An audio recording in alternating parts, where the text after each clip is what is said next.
Welcome to the Celebrity Authority Show. Please welcome your host, Sam Cawthorn. So I'm super excited about today because in the studio at the moment we have Greg Mowbray. Greg Mowbray is the author of Road Rules for Leadership.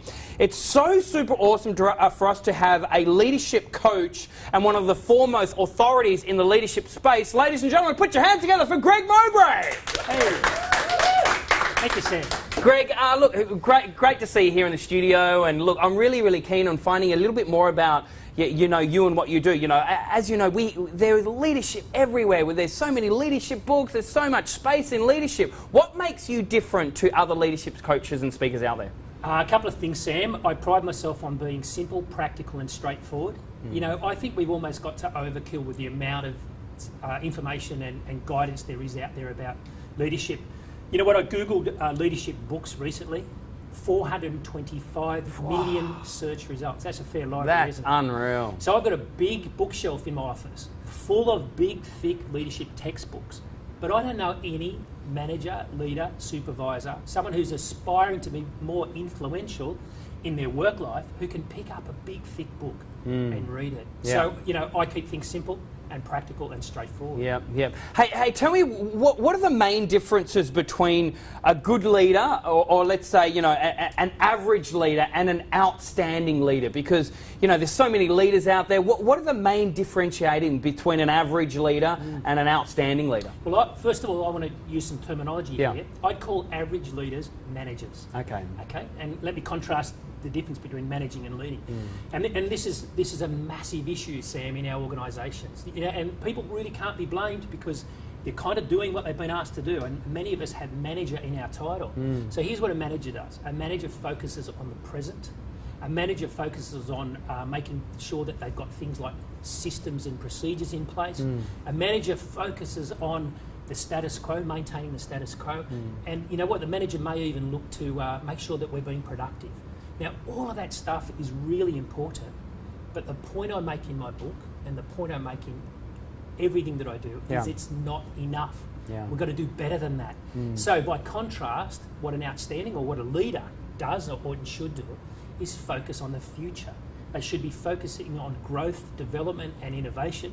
They should be making sure that they're focusing on people and relationships. And they should be really making sure that they're inspiring their people to do better every day. So you see the contrast between the two? It's stark, Sam.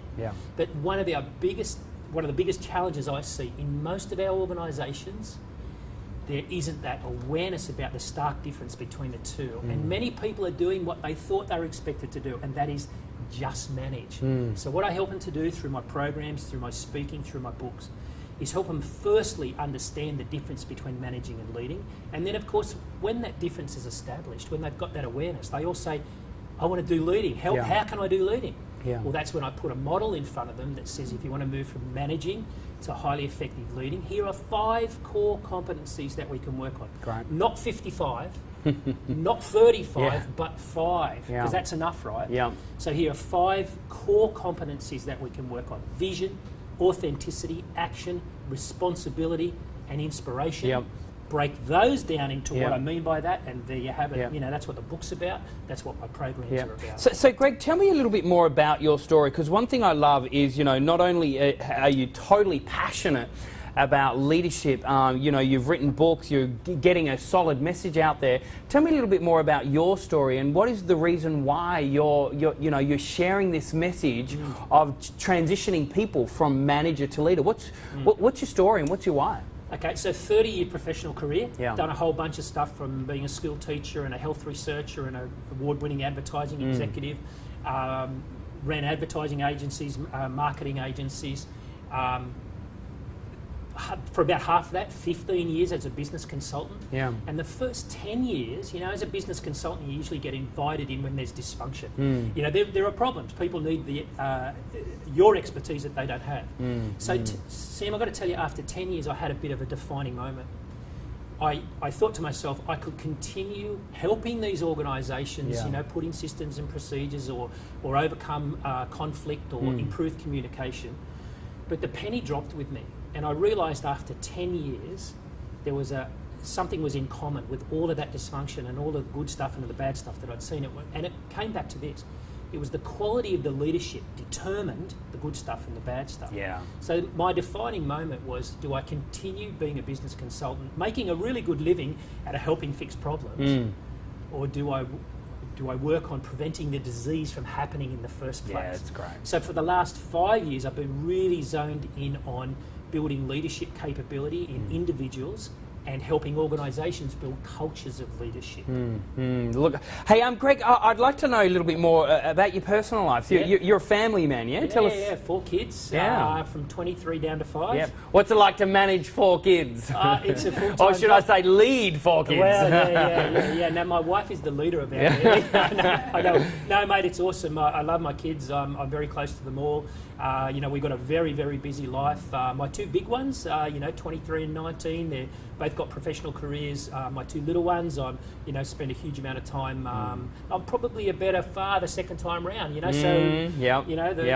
benefit the benefit of second time round is you're more present, you take more time, and you're more there. Also, Greg, someone on the grapevine said that there might be another book, a book coming out, because I can see here Road Rules for Leadership by Greg Mowbray. Tell us what's next. Do you have something else coming out? Well, Sam, I wasn't sure whether I wanted you to ask me that question because I'm going to have to use a dirty word. Right. Okay, so I apologise to the listeners in advance that I'm actually going to teach them a dirty word. And guess what? They've never heard this word before. This could be the first time ever that your listeners have heard this dirty word. Right. Now, I'm curious now, Greg. I'm curious. So, Sam, you obviously you can tell about my passion about helping organisations grow and become better. And that's really on the back of this situation that we've got in many organisations. There's too much of a focus on managing and not enough on leading. And I know that that's a really common message, right? I'm determined to cut through. I'm determined to disrupt this space. And I really want people to take notice. So I came up with a term that to me, it might be a bit crude and a bit in your face, but people remember it and they understand it immediately. And it goes like this. What we really need in our organisations is good, strong leadership. But what we're getting in a lot of cases is leader shit. And my new book, and it will be out soon. Wow! It's at the presses at the moment. We're just in the final stages of putting the book launch together. The book is called Overcoming Leadership.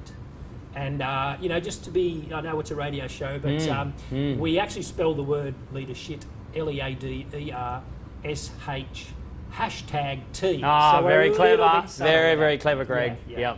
Look, congratulations again for not only your passion to want to make a difference there in the leadership community, but also for the time and the effort that you are putting in to creating a lot of these resources.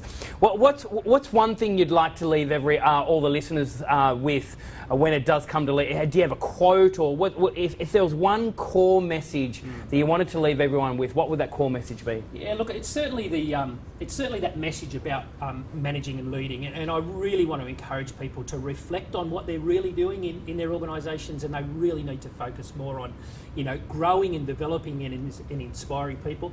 John C. Maxwell is a really a guy that I really look up to, and he says everything rises on and falls on leadership. Yeah. And another one of his quotes, I suppose, to just finish up with is, we as leaders need to be focused on creating more leaders, not just followers. Yeah, look, that's great. Look, Greg, again, thank you so much for coming into the studio today. However, we haven't quite finished. I know. I have a bit of a challenge here, and we have 10 questions in 1 minute, in 60 seconds. That I just want you to just answer the first thing that comes to your mind. Do you accept this challenge? Sure do, bring it on. All right, Greg Mowbray, your time starts now. Favourite colour? Purple. Favourite food? Paella. Oh, yes. Favourite celebrity? Steve Waugh. Ah, Steve Waugh, yeah. And favourite actor? Keanu Reeves. Ah, Keanu Reeves. Which movie? Do you like him the best in? Speed, would I like? Yeah, that's Speed, right. Yeah. A favourite professional speaker? Wayne Bennett. Ah, yes. Yeah, he's a favourite book? We one of John Maxwell's. No, actually, this actually is my favourite book. Yeah, The Leader Who Had No Title by Robin Sharma. By Robin. Oh, yes, I've seen that. Yes. Yeah. Okay, favourite movie? Planes, Trains and Automobiles. Who's in that? John Candy. Ah. Steve Martin. Favourite city? Newcastle. Ah, that's where you live, Greg. Favourite drink? Chardonnay. Favourite pizza topping? Pepperoni. Very good. And Greg Mowbray, if you would be any animal, which animal would you be? A dolphin.